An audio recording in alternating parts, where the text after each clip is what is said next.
Hi, ಎಲ್ಲರಿಗೂ ನಮಸ್ಕಾರ ಸ್ನೇಹಿತರೆ. Welcome back to my YouTube channel. So ಎಲ್ಲರೂ ಹೇಗಿದ್ದೀರಾ? ನಾನಂತೂ ಚೆನ್ನಾಗಿದ್ದೇನೆ. ಸೊ ಇವತ್ತಿನ ವಿಡಿಯೋ ಬಂದು ಬೇಡ ಅಂತ ಹೇಳಿಬಿಟ್ಟು ನಮ್ಮನ್ನು ಯಾರು ಬಿಟ್ಟು ಹೋಗಿರ್ತಾರೋ ಅವರೇ ನಮ್ಮ ಹತ್ರ ಬರಬೇಕು ಅಂತ ಅಂದರೆ ನಾವು ಏನು ಮಾಡಬೇಕು, ಹೆಂಗಿರಬೇಕು ಅವ್ರ ಮುಂದೆ ಅಂತ ನಾನು ಹೇಳ್ತೇನೆ.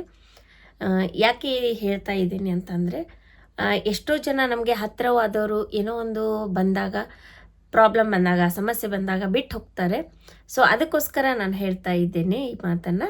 ನಮ್ಮನ್ನು ಬಿಟ್ಟು ಹೋದರು ಮತ್ತು ನಮ್ಮನ್ನು ದೂರ ಮಾಡಿದರು ಅಂತ ಚಿಂತೆ ಮಾಡಿ ಕೊರಗಬೇಡಿ. ಚಿಂತೆ ಮಾಡಿ ಕೊರಗೋದ್ರಿಂದ ಏನೋ ಅವಶ್ಯಕತೆ ಇಲ್ಲ, ಏನೋ ಆಗೋದು ಇಲ್ಲ. ಚಿಂತೆ ಮಾಡೋದ್ರಿಂದ ಸಮಸ್ಯೆಗಳಂತೂ ಯಾವುದು ಸಾಲ್ವ್ನೂ ಆಗಲ್ಲ. ಸೊ ಅದಕ್ಕೋಸ್ಕರ ಹೇಳ್ತಾ ಇದ್ದೀನಿ, ಯಾರೇ ಬಿಟ್ಟು ಹೋದರೂ, ಏನೇ ಅವಮಾನ ಮಾಡಿದರೂ, ಯಾರೋ ಏನೋ ಅದಕ್ಕೆ ಏನಂತಾರೆ, ಜಗಳ ಮಾಡೋದಾಗಲಿ ಏನು ಮಾಡೋಕ್ಕೆ ಹೋಗಬೇಡಿ. ಇವಾಗ ಸ್ವಲ್ಪ ಜನ ಇರ್ತಾರೆ, ಎಷ್ಟು ಫುಲ್ ರೆಸ್ಪೆಕ್ಟ್ಫುಲ್ಲಿ ಮಾತಾಡ್ತಾರೆ, ಗೌರವ ಕೊಟ್ಟು ಚೆನ್ನಾಗಿ ಮಾತಾಡ್ತಾರೆ ಅಂದ ಮಾತ್ರಕ್ಕೆ ಅವರು ಮೂರ್ಖರು ಅಂತ ಅರ್ಥ ಅಲ್ಲ.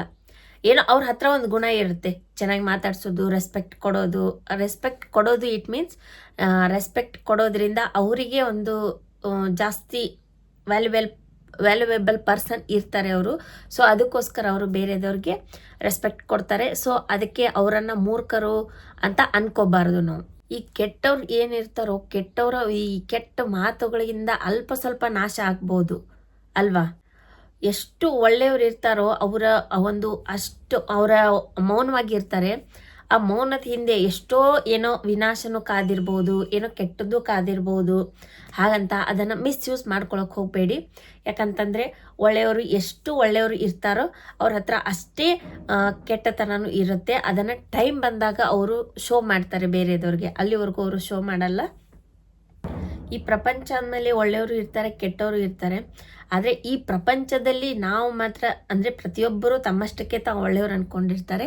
ಆದರೆ ಕೆಟ್ಟವರನ್ನು ನಂಬಿ ಮೋಸ ಹೋದವರೇ ಜಾಸ್ತಿ ಇದ್ದಾರೆ. ಸೊ ಅದಕ್ಕೋಸ್ಕರ ಯಾರನ್ನು ಬೇಗ ನಂಬಕ್ಕೂ ಹೋಗಬೇಡಿ. ಆ ಕೆಟ್ಟವ್ರು ಏನು ನಮಗೆ ಕೆಟ್ಟದ್ದು ಮಾಡ್ತಾರೋ, ಆಮೇಲೆ ಎಷ್ಟೇ ಒಳ್ಳೆಯವರು, ಎಷ್ಟೇ ಚೆನ್ನಾಗಿ ಚಲೋ ಇದ್ದರೂ ಕೂಡ ನಾವು ಅವರನ್ನು ಎಕ್ಸೆಪ್ಟ್ ಮಾಡಲ್ಲ. ಯಾಕಂತಂದರೆ ಒಂದು ಸಲ ನಾವು ಆ ಕೆಟ್ಟವರಿಂದ ಮೋಸ ಹೋಗಿರ್ತೀವಿ. ಸೊ ಅದಕ್ಕೋಸ್ಕರ ಮುಂದೆ ಏನಾಗುತ್ತೆ, ಅದು ಒಳ್ಳೆಯವರಿಗೆ ಎಫೆಕ್ಟ್ ಆಗುತ್ತೆ, ಒಳ್ಳೆಯವರಿಗೆ ಪ್ರಾಬ್ಲಮ್ ಆಗುತ್ತೆ ಅಲ್ವಾ. ಒಳ್ಳೆಯವ್ರಿಗೆ ಎಷ್ಟೇ ಒಳ್ಳೆತನ ತೋರಿಸಿದ್ರು ಆವಾಗ ನಾವು ನಂಬುವಂಥ ಪರಿಸ್ಥಿತಿನಲ್ಲಿ ಇರಲ್ಲ. ಯಾಕಂದರೆ ನಾವು ತುಂಬ ಸಲ ಮೋಸ ಹೋಗಿರ್ತೀವಿ ಕೆಟ್ಟವರಿಂದ. ಹಾಗಾಗಿ ಯಾರ ಮೇಲೂ ನಂಬಿಕೆ ಬೇಗ ಬರಲ್ಲ ನಮಗೆ. ಈ ಪ್ರಪಂಚದೊಳಗೆ ಯಾರನ್ನು ನಂಬಬೇಕು, ಯಾರನ್ನು ನಂಬಾರ್ದು ಅನ್ನೋದು ಒಂದು ಅರ್ಥ ಆಗ್ತಾ ಇಲ್ಲ ಅಲ್ವಾ. ಯಾಕಂತಂದರೆ ಈ ಜಗತ್ತೇ ಹಾಗೆ ಆಗಿಬಿಟ್ಟಿದೆ. ಯಾರು ಒಳ್ಳೆಯವರು, ಯಾರು ಕೆಟ್ಟವರು ಅಂತ ಐಡೆಂಟಿಫೈ ಮಾಡೋದು ಕೂಡ ಅಷ್ಟೊಂದು ಕಷ್ಟ ಆಗಿಬಿಟ್ಟಿದೆ. ಹಾಗಂತ ಹೇಳಿಬಿಟ್ಟು ಬರೀ ನಾವು ಮೋಸ ಮಾಡಿದವ್ರನ್ನೇ ನೆನ್ಪು ಮಾಡಿಕೊಂಡು ಅವ್ರು ಕೆಟ್ಟದ್ದು ಮಾಡಿದ್ರು ನಮಗೆ, ಇವ್ರು ಕೆಟ್ಟದ್ದು ಮಾಡಿದ್ರು, ಅವ್ರು ಮೋಸ ಮಾಡಿದ್ರು, ಇವ್ರು ಮೋಸ ಮಾಡೋದು ಅಂತ ಹೇಳಿಬಿಟ್ಟು ನಾವು ಪ್ರತಿ ಸಲನೂ ಅದನ್ನೇ ಯೋಚನೆ ಮಾಡ್ಕೊಂಡು ಕುಂತ್ಬಿಟ್ಟು ನಾವು ನಮ್ಮ ಟೈಮನ್ನು ವೇಸ್ಟ್ ಮಾಡಿಕೊಂಡು ಯಾಕೆ ಅವ್ರಿಗೋಸ್ಕರ ಚಿಂತೆ ಮಾಡಿ ಕೊರಗಬೇಕು ಅಲ್ವಾ. ಅವ್ರಿಗೋಸ್ಕರ ಚಿಂತೆ ಮಾಡೋದನ್ನು ಬಿಟ್ಬಿಟ್ಟು ನಮ್ಮ ಲೈಫಲ್ಲಿ ಮುಂದೆ ಹೋಗಬೇಕು. ನಾವು ಲೈಫ್ನಲ್ಲಿ ನಮ್ಮ ಹತ್ರ ಏನು ಇಲ್ಲದೆ ಇದ್ದಾಗ ಎಷ್ಟೋ ಎಲ್ಲರೂ ಬಿಟ್ಟು ಹೋಗ್ತಾರೆ. ಸೊ ಅದಕ್ಕೋಸ್ಕರ ಅವ್ರ ಹಿಂದೆ ನಾವು ಹೋಗೋಕ್ಕಿಂತ ಅವರೇ ನಮ್ಮ ಹಿಂದೆ ಬರಬೇಕು ಅಂತ ಅಂದರೆ, ಏನೇ ಒಂದು ಆಗಲಿ, ಹೇಗೆ ಆಗಲಿ, ಅವ್ರ ಒಟ್ಟಿನಲ್ಲಿ ನಾವು ಏನೇ ಮಾಡಲಿ ಅದು ನಮ್ಮ ಪರ್ಸ್ನಲಿ. ಯಾಕಂತಂದರೆ ಯಾರು ಕಡಿಮೆ ಬಿದ್ದರೂ ಕೊಡಲ್ಲ, ಜಾಸ್ತಿ ಆದರೂ ನಾವು ಸಹ ಯಾರಿಗೂ ಕೊಡಲ್ಲ.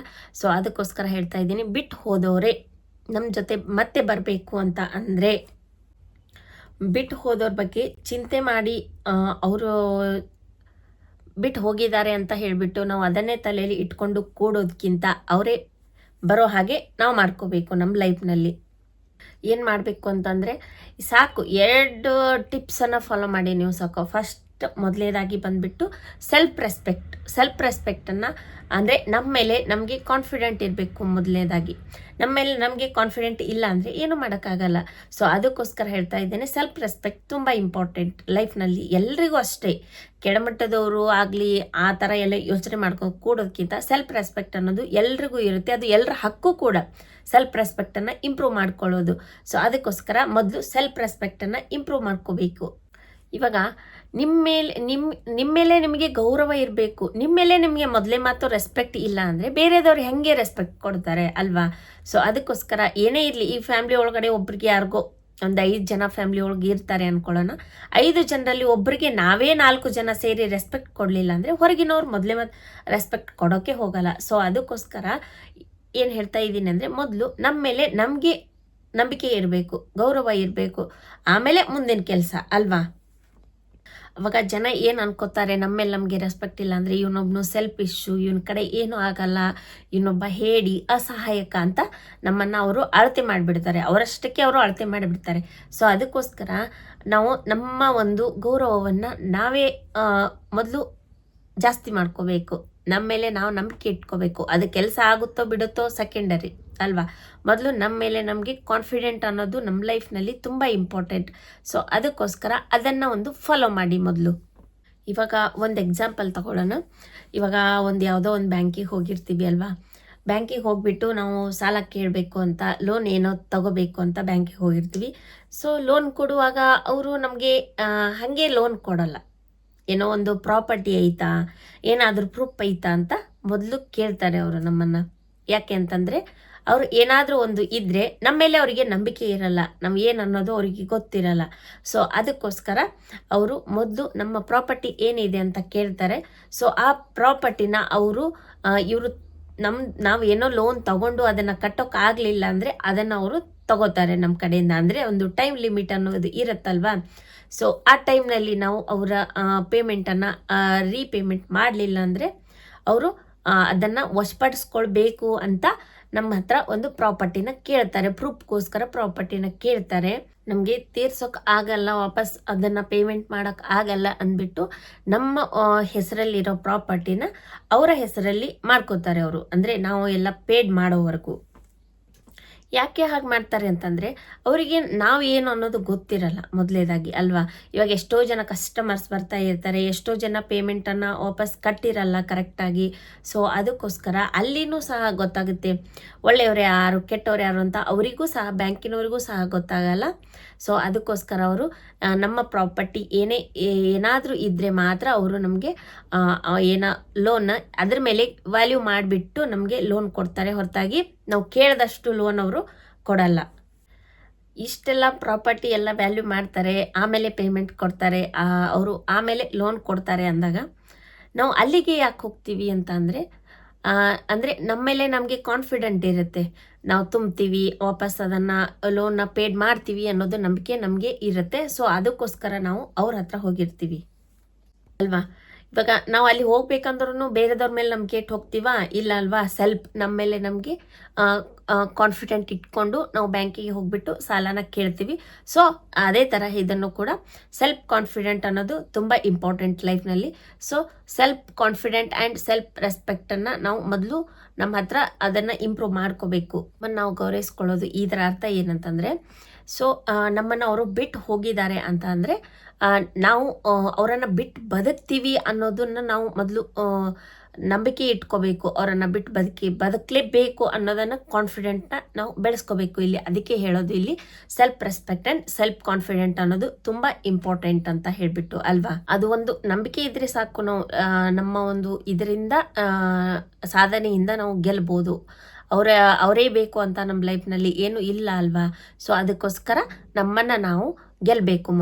ಮೊದಲೇದಾಗಿ ಇಷ್ಟನ್ನು ಮಾಡಿದರೆ ಸಾಕು, ಸೆಲ್ಫ್ ರೆಸ್ಪೆಕ್ಟನ್ನು ನಾವು ಇಟ್ಕೋಬೇಕು, ಸೆಲ್ಫ್ ರೆಸ್ಪೆಕ್ಟಿಂದ ಇರಬೇಕು.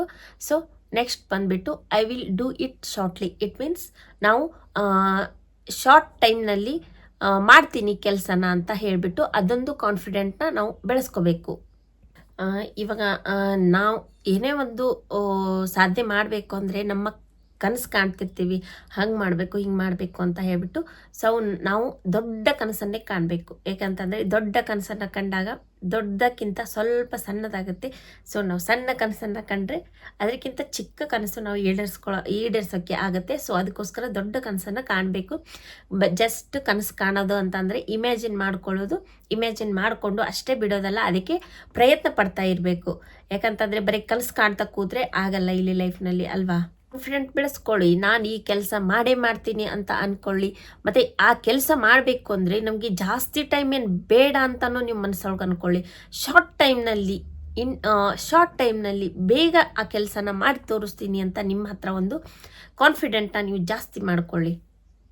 ಒಂದು ಟೈಮನ್ನು ಸೆಟ್ ಮಾಡ್ಕೊಳ್ಳಿ, 2 ತಿಂಗಳನೋ 3 ತಿಂಗಳನೋ, ಅಷ್ಟು ಒಂದು ಶಾರ್ಟ್ ಟೈಮ್ನಲ್ಲಿ ನಾವು ಮಾಡ್ತೀನಿ ಅಂತ ನೀವು ಮನಸ್ಸೊಳಗೆ ಅಂದ್ಕೊಂಡು ಸ್ಟ್ರಾಂಗಾಗಿ ಅಂದ್ಕೊಂಡು ಅದನ್ನು ಪ್ರಯತ್ನ ಮಾಡಿ.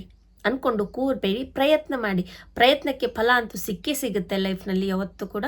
ಸೊ ಕಷ್ಟಪಟ್ಟಿದ್ದಂತೂ ವೇಸ್ಟ್ ಆಗಲ್ಲ ಲೈಫ್ನಲ್ಲಿ. ಸೊ ಪ್ರಯತ್ನ ಅಂತೂ ಬಿಡಬೇಡಿ ಲೈಫ್ನಲ್ಲಿ.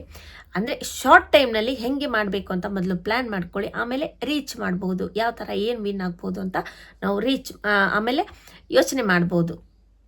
ಇವಾಗ ನಮ್ಮನ್ನು ಬಿಟ್ಟು ಹೋಗಿದ್ದಾರೆ ಅಂತ ಅಂದರೆ ಯಾಕೆ ಬಿಟ್ಟು ಹೋಗಿರ್ತಾರೆ ಅವರು? ನಮ್ಮ ಹತ್ರ ಏನೂ ಇಲ್ಲ, ನಮ್ಮ ಕಡೆ ಏನು ಮಾಡೋಕ್ಕೆ ಆಗಲ್ಲ ಅಂತ ಹೇಳಿನೇ ಅವರು ನಮ್ಮನ್ನು ರಿಜೆಕ್ಟ್ ಮಾಡಿರ್ತಾರೆ. ಸೊ ಅದಕ್ಕೋಸ್ಕರ ಅವರಾಗಲೇ ಬರಬೇಕು ಅಂದರೆ ನಮ್ಮ ಸಾಧನೆನ ನಾವು ಮಾಡಬೇಕು. ವಿತಿನ್ ಅಂದರೆ ಜಸ್ಟ್ ನಾವು ಶಾರ್ಟ್ ಟೈಮ್ನಲ್ಲಿ ನಮ್ಮ ಕೆಲಸನ ಸಾಧನೆ ಮಾಡಿ ನಾವು ತೋರಿಸಿದ್ರೆ ಅವಾಗ ಅವರಾಗಲೇ ನಮ್ಮ ಹತ್ರ ಬರ್ತಾರೆ. ಯೋಚನೆ ಮಾಡಿ ನೋಡಿ ಮನಸ್ಸಿನಲ್ಲಿ, ಅವ್ರು ಯಾಕೆ ಬಿಟ್ಟು ಹೋದರು ನನ್ನ, ಯಾಕೆ ನಾನೇನು ತಪ್ಪು ಮಾಡಿದೆ, ನಾನು ಏನಾದರೂ ಕೆಟ್ಟದ್ದು ಮಾಡಿದ್ನ ಅವರಿಗೆ, ಈ ಥರ ಎಲ್ಲ ಯೋಚನೆ ಮಾಡಿ ನೋಡಿದಾಗ ಅವರು ಯಾಕೆ ಬಿಟ್ಟು ಹೋಗಿರ್ತಾರೆ ಅಂತಂದರೆ ನಿಮ್ಮಿಂದ ಅವ್ರಿಗೇನು ಅವಶ್ಯಕತೆ ಇರಲ್ಲ, ನಿಮ್ಮಿಂದ ಅವ್ರಿಗೆ ಏನು ಯೂಸ್ ಕೂಡ ಇರಲ್ಲ. ಸೊ ನಿಮ್ಮಿಂದ ಏನಾಗಬೇಕು ಅವರಿಗೆ ಅಲ್ವಾ? ನಿನ್ನ ಹತ್ರ ಏನಾದರೂ ಇದ್ದರೆ ಮಾತ್ರ ಅವಶ್ಯಕತೆ ಇರುತ್ತೆ ಅವ್ರಿಗೆ. ನಿನ್ನ ಹತ್ರ ಏನು ಇಲ್ಲ ಅಂತಂದರೆ ಅವ್ರು ಯಾಕೆ ನಿನ್ನ ಹತ್ರ ಇರ್ತಾರೆ? ಸೊ ಅದಕ್ಕೋಸ್ಕರ ಅವರು ಬಿಟ್ಟು ಹೋಗಿರ್ತಾರೆ. ಯೋಚನೆ ಮಾಡ್ಕೊಳ್ಳಿ ಮೊದಲು, ಯಾಕೆ ಈ ಥರ ಆಯಿತು, ಏನು ಪ್ರಾಬ್ಲಮ್ ಆಯಿತು ಅಂತ ಹೇಳಿಬಿಟ್ಟು. ಸೊ ಅದಕ್ಕೋಸ್ಕರ ಹೇಳ್ತಾ ಇದ್ದೀನಿ, ಜನ ನಮ್ಮ ಹತ್ರ ಇರಬೇಕು, ನಮ್ಮ ಜೊತೆ ಚೆನ್ನಾಗಿ ಮಾತಾಡಬೇಕು ಅಂತ ಅಂದರೆ ನಾವು ಇಷ್ಟನ್ನು ಮಾಡಿದರೆ ಸಾಕು. ನಮ್ಮದು ಒಂದು ಸೆಲ್ಫ್ ಕಾನ್ಫಿಡೆನ್ಸನ್ನು ಮೊದಲು ನಾವು ಇಟ್ಕೋಬೇಕು. ಮತ್ತು ನೆಕ್ಸ್ಟ್ ಬಂದುಬಿಟ್ಟು ನಾವು ವಿತಿನ್ ಅಂದರೆ ಶಾರ್ಟ್ ಟೈಮ್ನಲ್ಲಿ ನಮ್ಮ ಕೆಲಸನ ಮಾಡಿ ತೋರಿಸಿದರೆ ಆವಾಗ ಬಿಟ್ಟು ಹೋದವರು ತಾವಾಗಲೇ ಬರ್ತಾರೆ. ಸೊ ಇಷ್ಟನ್ನು ಫಾಲೋ ಮಾಡಿ. ಇಷ್ಟು ಹೇಳಿ ಈ ವಿಡಿಯೋನ ಇಲ್ಲಿಗೆ ಎಂಡ್ ಮಾಡ್ತಾ ಇದ್ದೇನೆ. ಸೊ ಮತ್ತೆ ನಾನು ನಿಮಗೆ ಮುಂದಿನ ವಿಡಿಯೋದಲ್ಲಿ ಸಿಗ್ತೇನೆ. ಯಾರು ನೋಡ್ತಾ ಇದ್ದೀರಾ ನನ್ನ ವಿಡಿಯೋನ ಸಬ್ಸ್ಕ್ರೈಬ್ ಮಾಡ್ಕೊಂಡಿಲ್ಲ ಅಂದರೆ ಸಬ್ಸ್ಕ್ರೈಬ್ ಮಾಡ್ಕೊಳ್ಳಿ. ಸ್ಕಿಪ್ ಮಾಡಬೇಡಿ ವಿಡಿಯೋನ.